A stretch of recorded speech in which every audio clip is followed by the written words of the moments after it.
Dear students, आज हम चतुर्भुज की डेफिनेशन करेंगे। तो इसमें आपको पता होना चाहिए, चतुर्भुज के क्वेश्चन अगर आपने करने हैं तो सबसे पहले आपको इसका चतुर्भुज के बारे में ज्ञान होना चाहिए। चतुर्भुज में क्या क्या चीज़ें आती हैं। तो सबसे पहले देखो, आप चतुर्भुज मान लो, सबसे पहले चतुर्भुज, ये जो आपको परिभाषा आनी चाहिए इसकी। चतुर्भुज देखो, चतुर्भुज इसमें मैं इंग्लिश में भी लिख लेता हूँ, TIURVHUJ,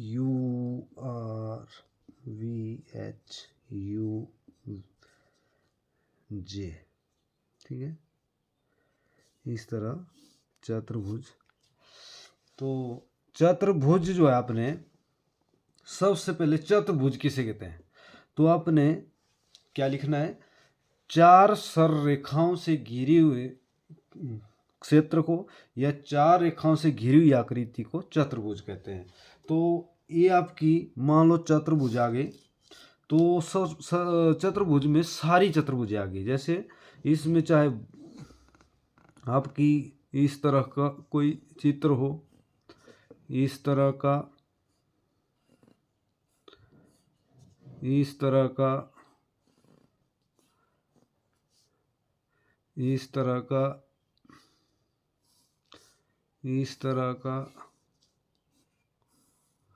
इसमें हर आकृति, इसमें चार भुजाएं होनी चाहिए, उसकी सर रेखा होनी चाहिए, तो समझो उसको चतुर्भुज कहते हैं। परंतु इसमें अब इसके आगे थोड़ी सी अलग अलग परिभाषाएं दे दी है। जैसे पहले इसमें आ गया वर्ग।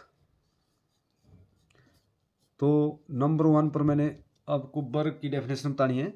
वर्ग क्या हो गया, इसके चारों कोण जो है, जैसे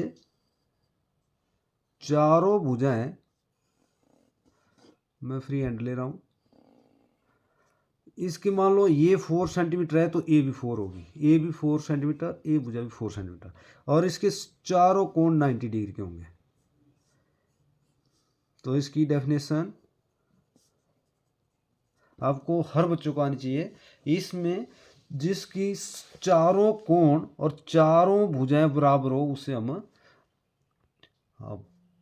चतुर्भुज वर्ग कहते हैं। इसमें आपने वर्ग जो है, इसके सारी भुजाएं अपने बराबर होगी तो समझो आपने वर्ग बोलना है उसको। फिर आ गया आपका दूसरा आयत।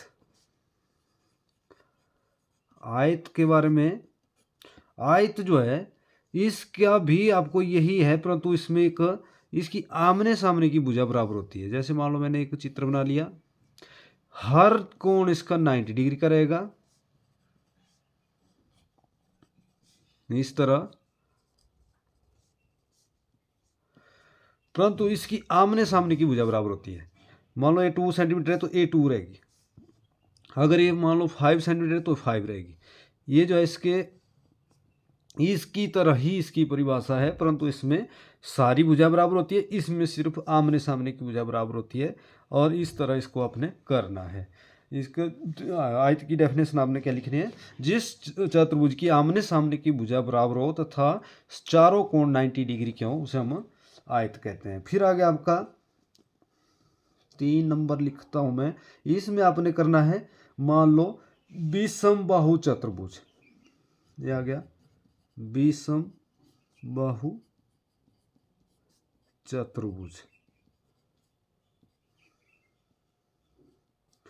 तो इसमें क्या हो गया, इसमें जिस चतुर्भुज की कोई भी भुजा, जैसे मान लो मैंने ए ले ली, इस तरह, जिस चतुर्भुज की कोई भी भुजा और कोई भी एंगल बराबर ना हो। जैसे देखो इसका एंगल ए वाला कुछ और हो गया, ए बड़ा हो गया, ये और बड़ा होगा, ये थोड़ा बहुत ही छोटा हो गया, इनके एंगल कोई भी बराबर नहीं होंगे। और ये भुजा भी देखो अलग अलग है, सभी भुजाओं का माप अलग अलग है। तो जिस चतुर्भुज की कोई भी भुजा बराबर ना हो और कोई भी कोण बराबर ना हो उसे हम क्या कहते हैं, विषम बाहु चतुर्भुज। इसके बाद आपने क्या करना है, समलंब चतुर्भुज, समलंब चतुर्भुज, ये आपका 4 नंबर दे दिया मैंने। समलंब चतुर्भुज का मतलब हुआ जिसके लंब समान हो, बराबर हो, तो समानांतर हो, दो लाइनें इसकी समानांतर होती है। देखो मान लो एक मैंने ए बना ली, एक मैंने ए बना ली, एक मैंने ए बना ली। इसमें काफ़ी आकृति आ जाती है, परंतु इसकी अब देखो इसमें किसी भी तरह की आकृति होगी तो आपने क्या करना है, ये जो है इसका क्या होता है, जैसे ये 90 डिग्री का एंगल, तो ए 90 डिग्री का एंगल, और जितनी इसकी दूरी है उतनी अब यहाँ से भी होनी चाहिए। यहाँ भी 90 डिग्री का बनेगा तो यहाँ भी 90 डिग्री का। दो लाइनें समानांतर होती है इसकी, दो लाइनें, जैसे ये मान लो 90 डिग्री का है, तो यहाँ से अगर आप लंब उठाएंगे तो यहाँ भी 90 होना चाहिए, यहाँ भी 90 होना चाहिए। इन चारों कोनों में 90 डिग्री के एंगल बनते हैं। ये भी देखो ये लंब, अगर ये आपका 2 सेंटीमीटर है तो ये भी 2 होना चाहिए, ये इसके बराबर। ये मान लो ए बी है तो इसी के समानांतर होती है ये सभी आपकी इस लाइन के समानांतर ये वाली लाइन होगी। और ये बिल्कुल आप अगर बीच से मापेंगे इसको तो ये 90 डिग्री का एंगल बनाएगी, तब करके इसको बोलते हैं समलंब चतुर्भुज। इसके लंब जो है सेम होने चाहिए, बराबर होने चाहिए। तो ये आपने इस तरह करना है। फिर आ गया आपका 5 नंबर, समानांतर चतुर्भुज, समानांतर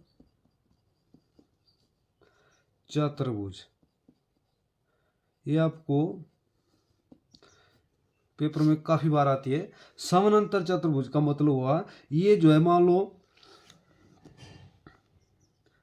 ये मैंने ए बी ले ली, तो एक ये ले ली, तो जो आपकी ये वाली लाइन है इसी के समांतर होगी, ये जो लाइन है इसी के समांतर होगी, और इसकी आमने सामने की भुजा बराबर होती है, आयत की तरह होती है, परंतु इसके कोण 90 डिग्री के नहीं होते हैं। यहाँ कोण इसके अलग अलग हो जाते हैं।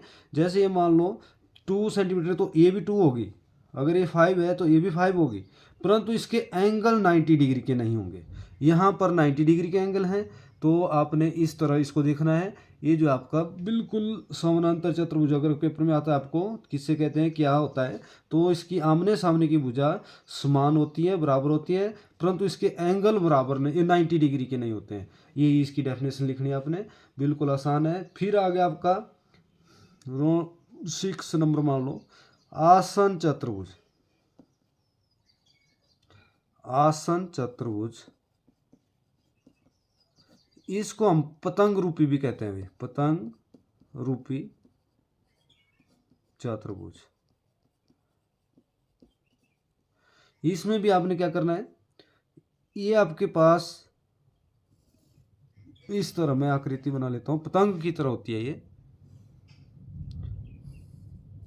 इसका आपको बिल्कुल पता होना चाहिए। पतंग रूपी का मतलब होता है इसकी साथ वाली, जैसे मान लो ए बी सी डी नाम देता हूं मैं, तो ए जो है मान लो ए से शुरू हुई, तो इसका साथ वाली जो है भुजा दोनों तरफ, अगर ये 2 सेंटीमीटर है तो ये भी 2 सेंटीमीटर होगी। अगर ये 5 है तो ये वाली दूसरी भी 5 होगी। इसकी साथ वाली भुजाएं जो है बराबर होती है, समान होती है। इसकी डेफिनेशन फिर से बोल रहा हूँ, आसन चतुर्भुज की साथ वाली दो भुजाएं समान होती है, बराबर होती है। तो ये जो है इसका मान लो 5 सेंटीमीटर तो ये दूसरी भी 5 होगी, अगर ये 4 है तो ये भी 4 होगी। तो इसकी साथ वाली दो भुजाएं बराबर होती हैं, और ये जो है इसे आसन चतुर्भुज कहते हैं, और इसको पतंग रूपी चतुर्भुज भी कहते हैं। ये आप सभी बच्चों को आनी चाहिए, तब करके जो है, अगर नहीं इसको करते हैं तो आपको बच्चे को पेपर में आता है, खासकर पतंग रूपी बच्चों ने पढ़ा होता है आसन चतुर्भुज, तो फिर रह जाती है, इसलिए आपने इसको करना है। फिर आ गया आपका इसके बाद मान लो कर्ण। अच्छा मैं ले लेता हूँ एक वर्ग ले लिया। मान लो कर्ण की डेफिनेशन 7 नंबर। अब देखो कर्ण किसे कहते हैं। कर्ण आपका ए बी सी, मान लो मैंने नाम दे दिए ABCD। अब इसमें क्या है, कर्ण की डेफिनेशन क्या है, एक कोण को मध्य में छोड़कर, जैसे एक मैंने शुरू किया यहाँ से और एक को मध्य में छोड़कर तीसरे कोण को मिलाने वाली रेखा को कर्ण कहते हैं। ये मान लो अगर इधर से भी मान लो मैं ले रहा हूँ, एक कोण छोड़ रहा हूँ और तीसरे के साथ मिला रहा हूँ, तो इस लाइन को कर्ण कहते हैं।